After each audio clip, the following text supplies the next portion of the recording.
नमस्कार बच्चों। आज का हमारा टॉपिक है प्रयोग सहित मुहावरे। तो हमारे पास हमारा जो फर्स्ट मुहावरा है वह है अंतड़ियों में बल पड़ना। बेटा अंतड़ियों का मतलब होता है इंटेस्टाइन, ठीक है, और बल का मतलब होता है गांठ, ठीक है। तो यहाँ पे हमारा जो मुहावरा है उसका अर्थ होगा बहुत हंसना। इसका वाक्य बनाएंगे, उसकी हंसी की बातें सुनकर मेरी अंतड़ियों में बल पड़ गए। उसकी हंसी की बातें सुनकर मेरी अंतड़ियों में बल पड़ गए। ये हमारे पास जो मुहावरा था पहला, इसका जो वाक्य है यहाँ पे कंप्लीट होता है। और हमारे पास जो दूसरा मुहावरा है वह है अंग अंग टूटना। तो इसका अर्थ हुआ सारे शरीर में दर्द होना। तो इसका वाक्य बनाएंगे, दिन भर काम करने के कारण मेरा अंग अंग टूट रहा है। दिन भर काम करने के कारण मेरा अंग अंग टूट रहा है। नेक्स्ट है आंख चुराना। इसका अर्थ हुआ सामने आने से कतराना।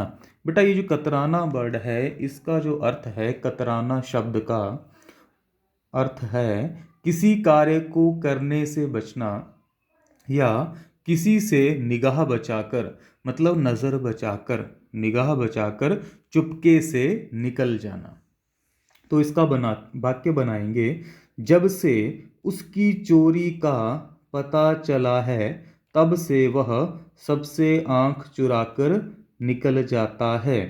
जब से उसकी चोरी का पता चला है तब से वह सबसे आंख चुराकर निकल जाता है। नेक्स्ट है नंबर 4, आकाश पाताल एक करना। ठीक है, तो बेटा आकाश के बारे में सभी जानते हैं, आसमान, और पाताल जो है उसका अर्थ होता है पुराणानुसार, मतलब पुराणों के अनुसार पृथ्वी के नीचे के 7 लोकों में से सबसे नीचे का लोक या 7वां लोक, जिसे हम नागलोक भी कहते हैं। तो इसका अर्थ है मुहावरे का आकाश पाताल एक करना, बहुत प्रयत्न करना। प्रयत्न मतलब कोशिश करना। तो वाक्य बनाएंगे, उसने परीक्षा में प्रथम स्थान प्राप्त करने के लिए आकाश पाताल एक कर दिया। उसने परीक्षा में प्रथम स्थान प्राप्त करने के लिए आकाश पाताल एक कर दिया। नेक्स्ट है नंबर 5, ईंट से ईंट बजाना, तहस नहस कर देना। बेटा ये जो तहस नहस वर्ड है इसका अर्थ है तबाह करना, खंडित करना या बर्बाद करना। तो इसका हम वाक्य बनाएंगे। वाक्य बेटा, भारतीय सेना ने शत्रु की ईंट से ईंट बजा दी। भारतीय सेना ने शत्रु की ईंट से ईंट बजा दी। नेक्स्ट है बेटा नंबर 6, उंगली पर नचाना। तो इसका अर्थ है वश में किए रखना। उंगली पर नचाना, वश में किए रखना। तो बेटा जो वश शब्द है हमारे पास, वश शब्द है, इसका अर्थ होता है समर्थता या काबू में रखना। तो इसका वाक्य बनाएंगे, चालाक लोग भोले भाले लोगों को उंगलियों पर नचाते हैं। चालाक लोग भोले भाले लोगों को, भोले भाले मतलब सीधे साधे लोगों को उंगलियों पर नचाते हैं, मतलब वश में किए रखते हैं, कंट्रोल में किए रखते हैं। नंबर 7 है कान खड़े होना, मतलब हैरान हो जाना। हैरान का अर्थ होता है आश्चर्यचकित हो जाना, उसको बोलते हैं हैरान हो जाना। तो इसका वाक्य बनाएंगे, पुलिस को अपनी तरफ आता देखकर उसके कान खड़े हो गए।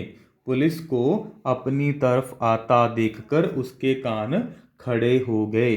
नेक्स्ट है नंबर 8, बात का धनी। बात का धनी मतलब वायदे का पक्का। बेटा वायदे का अर्थ होता है वचन देना या वचनबद्धता।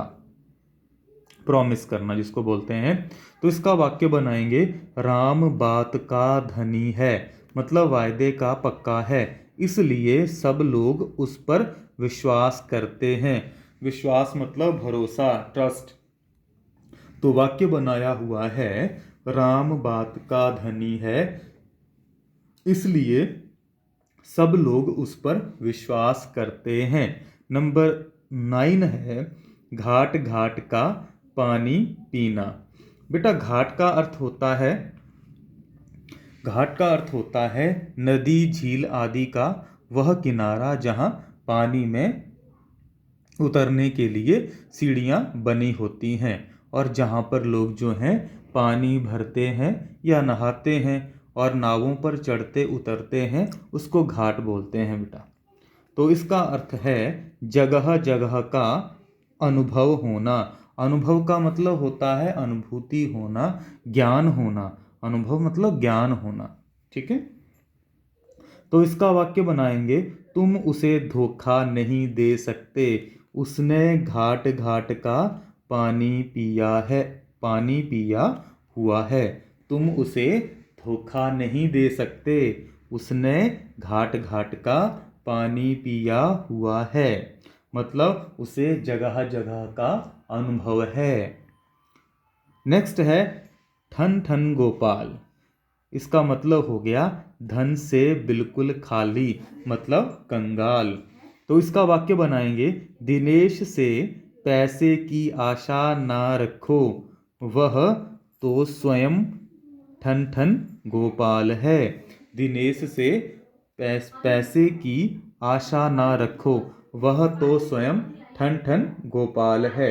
इस तरह से बच्चों आपने इसको अपनी नोटबुक पे राइट भी कर देना है और साथ में आपने इनको याद भी करना है। धन्यवाद।